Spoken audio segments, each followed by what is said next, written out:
Imagine this: your smartphone, your electric car, wind turbines, and even some of the world's most advanced defense systems all depend on the same small group of minerals. Now imagine that a large part of the world doesn't just control these minerals, it controls the stage that makes them useful in the first place. This is the rare earth war. It isn't a battle over rocks buried underground. It's a battle over who has the ability to transform those rocks into real industrial power. And in this supply chain, the most critical stage isn't mining, it's refining, followed by the production of high-performance magnets. The first mistake most people make is assuming that this conflict is simply about having the minerals, but the reality is very different.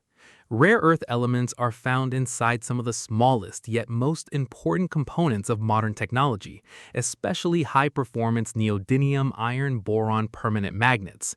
These magnets deliver exceptional strength, efficiency, and compact size, making them essential for strategic applications ranging from clean energy technologies to advanced electronics, aerospace, and defense.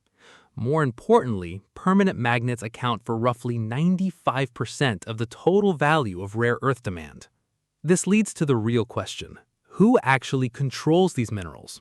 The answer isn't just about owning mines, it's about controlling the entire supply chain: mining, processing, chemical separation, refining into oxides and metals, alloy production, and finally manufacturing the magnets themselves. Every stage adds value, and every stage creates a potential bottleneck. Among them, chemical separation is the true technological heart of the industry because it transforms mixed ores into the individual rare earth oxides that manufacturers can actually use. Now comes the fact that turns this story from economics into geopolitics. In April 2024, China accounted for about 60% of global rare earth mining, 91% of global refined production, and approximately 94% of sintered permanent magnet production. That means the real advantage isn't simply controlling raw materials, it's controlling the industrial capability that turns those materials into the technologies powering the modern world. Why does this matter more than ever today? Because demand isn't slowing down. According to the International Energy Agency, demand for magnetic rare earth elements has doubled since 2015 and is expected to grow by roughly one-third by 2030 under current policy scenarios, driven by electrification, electric vehicles, wind turbines, robotics, automation, and digital technologies. Looking further ahead, overall demand for rare earth elements could grow by 50 to 60% by 2040, with clean energy technologies leading that expansion. When a supply chain becomes this concentrated, a single decision can shake the entire market. In April 2025, China introduced export controls on 7 heavy rare earths, along with related compounds and permanent magnets. Exports dropped sharply in April and May, leaving automakers across the United States, Europe, and other regions struggling to secure critical magnets.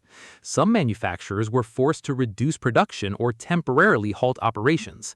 This wasn't simply a shortage of minerals, it was a disruption at the industry's most powerful choke point. At this stage, the war becomes much clearer. It isn't about what lies beneath the ground, it's about what happens after those minerals are extracted. That's why governments are investing heavily in alternative mining projects, refining capacity, and manufacturing magnets within their own borders or in allied nations.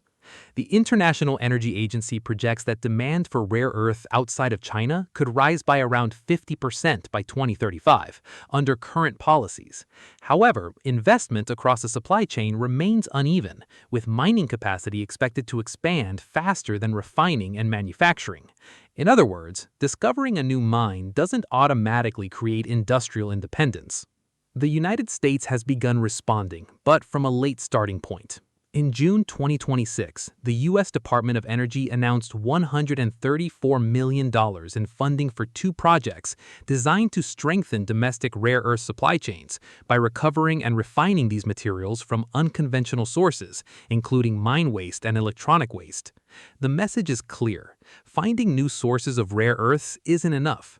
Real strategic power belongs to those who can recover, process, refine, and manufacture them at scale.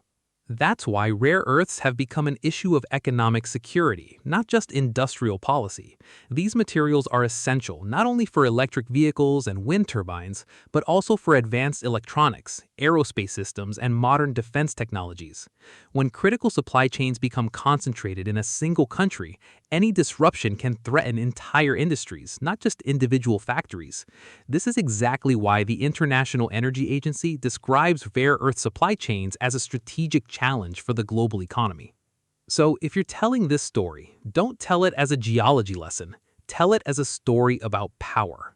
Start with something people use every single day: a smartphone, an electric car, a household appliance, a robot, or the power grid.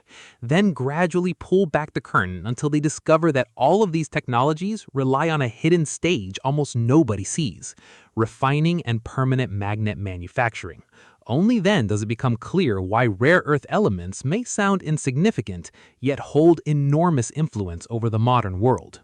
In the end, this isn't really a war over minerals. It's a war over who can transform those minerals into industrial dominance. Whoever owns the mine controls the beginning. Whoever controls refining controls the supply chain. And whoever manufactures the magnets controls one of the few components the modern technological world simply cannot function without. That is why the rare earth war has become one of the defining power struggles of the 21st century.